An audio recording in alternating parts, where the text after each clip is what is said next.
ablaze with a flurry of stars of all colours and brightness, all of which glow against a backdrop of gas and dust clouds. A complex nebula created by previous violent ejections surrounds an unusual star in the middle of its tail. Astronomers have discovered that this star has companions. Interactions in this double star system, surrounded by a dusty disk, emit the engine fueling the star's remarkable nebula.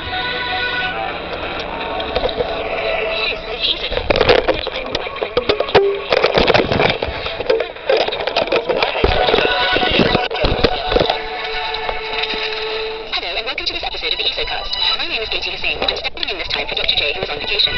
Today we will explore a new beautiful ESO image that shows a rich field of stars centered on a star called HD 87643. A study using a new set of observations has provided astronomers with the best ever views of this exotic type of star. The image, taken in the direction of the constellation of Carina, shows a dense starscape towards the Carina arm of the Milky Way galaxy. As we look closer, we see the star HD 87643, the so-called BE star, at a distance of 4,900 light-years.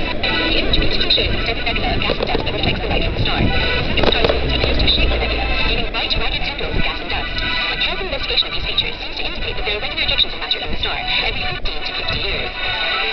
The comprehensive new study uses many different instruments in ESO's arsenal of telescopes. First, astronomers tried to provide a field imager on the MPG ESO 2.2 meter telescope at the 2,400-meter high Lasilla Observatory in Chile.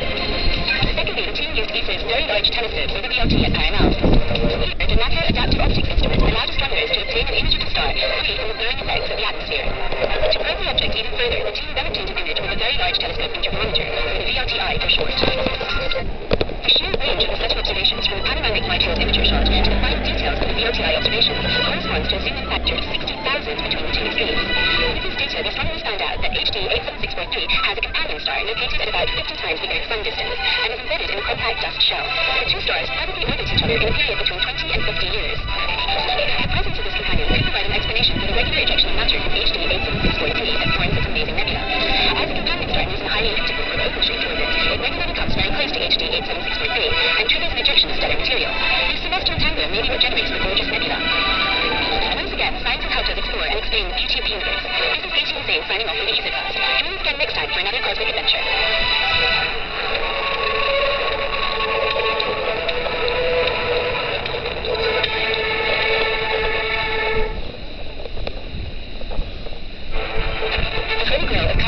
Research is the detection of a rocky Earth-like planet in the habitable zone, a region around the host star with the right conditions for water to be liquid on their surface.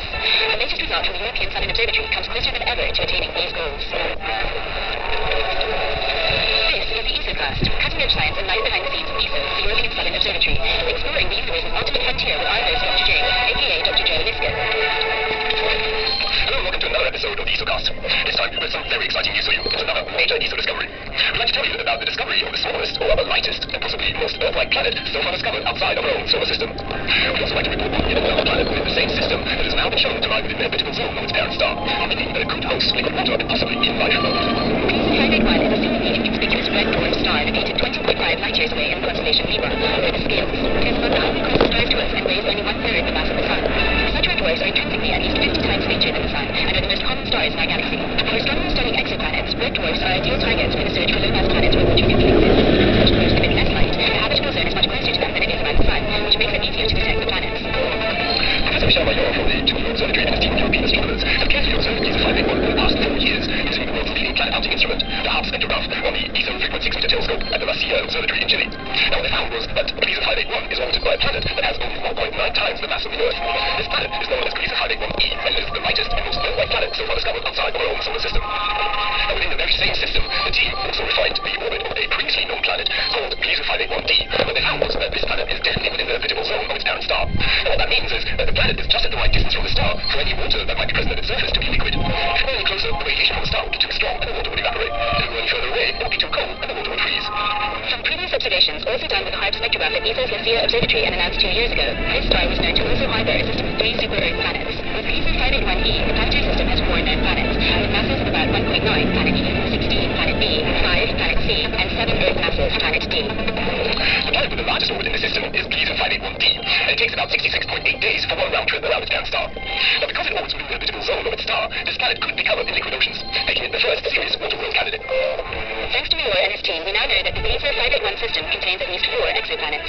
These planets were discovered through the tiny wobble they cause to their host star as they move around, only about 7 kilometers per hour, which equates to brisk walking speed. The discovery of Beaver 581e and the refinement of Beaver 581d's orbit were possible only due to HARP's unique precision and stability.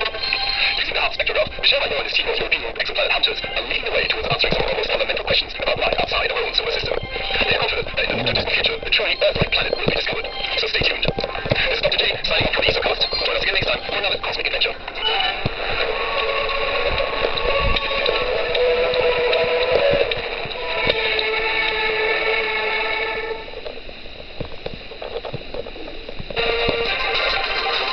Worldwide, most of the glory goes to the astronomers who provide us with new vistas of the heavens. But this is only possible thanks to the many experienced technicians and engineers who accomplish amazing work behind the scenes. They work against the clock to ensure that the telescopes function optimally to deliver outstanding results. So what does an engineer at ESO's very large telescope actually do? This was the ESOcast, cutting-edge science and life behind the scenes of ESO, the European Southern Observatory. Exploring the universe's ultimate frontier with our host, Dr. J, aka Dr. Joe Liston. Welcome to another episode of the ESOcast. The completion of ESO's very large telescope in the year 2000 was not only an amazing scientific achievement, but was also a technological triumph. The VLT at Mount Parnell is the world's most advanced ground-based optical telescope, and it attracts astronomers from all over the world. This complex high-tech facility can only function because of the dedication of the Parnell engineering department. Highly skilled multi-engineers like Roberto Castillo work with unsurpassed precision against the clock to make sure that every single piece of high-tech machinery works perfectly. Let us now dive into an exciting day in the life of a VLT engineer. Roberto Castillo works in the VLT instrument team. He is responsible for part of the VLT instruments, and as unit telescope manager, he is in charge of handing over one of the 4 giant 8.2-meter telescopes to the astronomers at the beginning of each night. His first stop, the office. Roberto checks the workload and identifies the most critical issues that must be dealt with. He interacts closely with colleagues and scientists who wish to have some of the instruments checked during that afternoon. The countdown has begun. All problems must be solved before sunset. Although this might seem a job like any other, the extreme complexity of the VLT presents Parnell engineers with a variety of challenging tasks, each of which must be performed quickly and with supreme precision. So on, Roberto's on the radio. Now, yeah. The problem must be solved. Roberto leaves his office and crosses the platform. Problems usually don't come alone. On his way to the telescope, Roberto interacts with his colleagues and checks some components. Each of the 4 giant VLT telescopes is equipped with several extremely powerful, yet very delicate instruments. An engineer at Parnell must have a specialized knowledge of all the components in case of technical malfunctions to ensure that the VLT is ready for observations every day, and downtime due to technical problems is kept to a minimum. As sunset slowly approaches, Roberto's already engaged with his next important activity, the daily coordination meeting in the control building.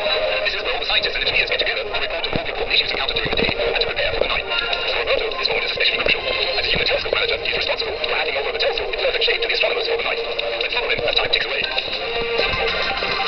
Each minute becomes even more precious as sunset draws near. Roberto rushes to his telescope to initiate the standard startup sequence. The telescope can be handed over to operations only when every single task in his checklist is complete. This moment is the culmination of all of Roberto's hard work, and with smooth and precise commands, the steam and glass giant gently awaits. The sun has now completely set. This is the moment of truth. Roberto is now able to say the magic words to the telescope operator. Attention, victim operator. Go ahead. The telescope is ready for you.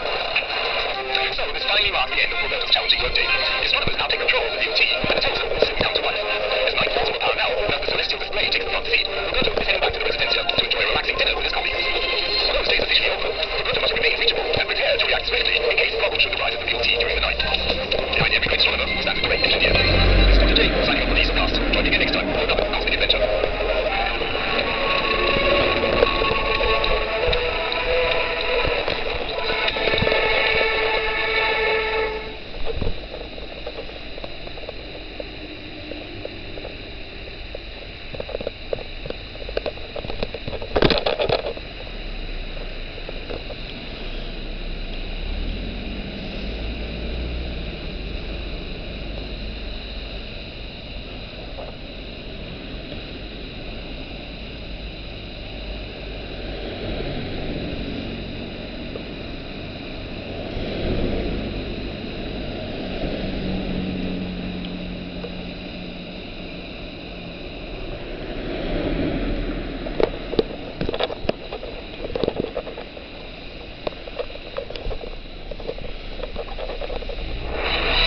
Observatory in the Atacama Desert, an ocean of calm and scientific investigation, but not today.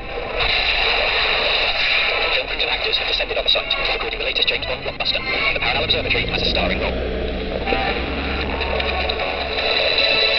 is the ESO cast, cutting edge science and life behind the scenes of ESO, the European Southern Observatory, exploring the universe's ultimate frontier with our host, Dr. J, aka Dr. Joe Liska. Hello and welcome to this very first episode of the ESO cast. This brand new podcast is dedicated to bringing you the hottest science and the latest news from the European Southern Observatory, home to the world's most advanced telescopes. For this first episode, we actually have some rather unusual news to report on. One of ESO's sites in Chile, the Paranal Observatory, featured prominently as an exotic location in the filming of the movie Quantum of Solace, the latest adventure of that most famous of secret agents, James Bond. Paranal Observatory is home to ESO's very large telescope. Boasting an array of 4 giant 8-meter eyes, it is without a doubt the most advanced telescope in the world. Paranal is located on a mountain 2,600 meters above sea level in the Atacama Desert, thought to be the driest place on Earth. The high altitude and extreme dryness make it perfect for astronomical observations. But the conditions at Paranal come with a price. In this forbidding desert environment, virtually nothing can grow outside. The humidity drops below 10%, there are intense ultraviolet rays from the sun, and the high altitude leaves people short of breath. Living in this extremely isolated place feels like visiting another planet.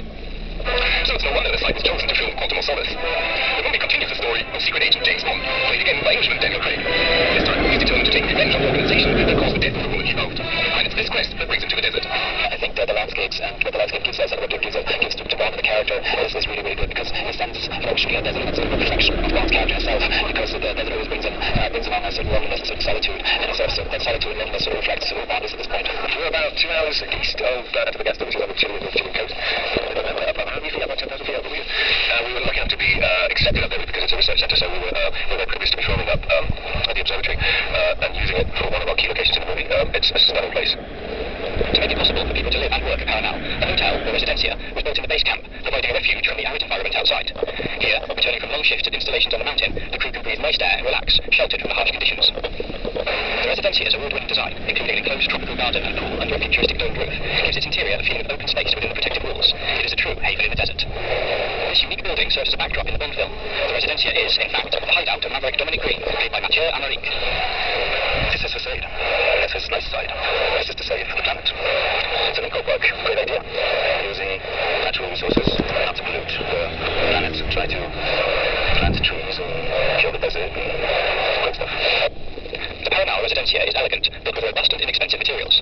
Taking advantage of an existing depression in the ground, architects created a unique subterranean construction with a single facade opening towards the Pacific Ocean, far below, at a distance of about 12 kilometers. It has the same color as the desert and blends perfectly into the surroundings. Natural daylight is brought into the building through a 35-meter wide glass-covered dome, a rectangular courtyard roof, and skylight hatches. The originality of this design made it possible to create an interior with a feeling of open space, despite the underground location.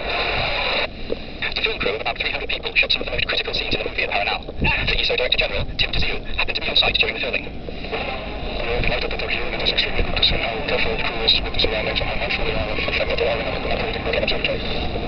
So clearly the crew couldn't do all of the filming at the observatory itself, so they created a local for the Paranal Residencia at the world-famous 007 stage at Pinewood Studios. In reality, of course, the Paranal Residencia is home to all the technicians, engineers, and astronomers that make the Very Large Telescope, the PLT, one of the most successful and efficient science machines ever built. And who knows, maybe one day the PLT itself will feature in the James Bond movie.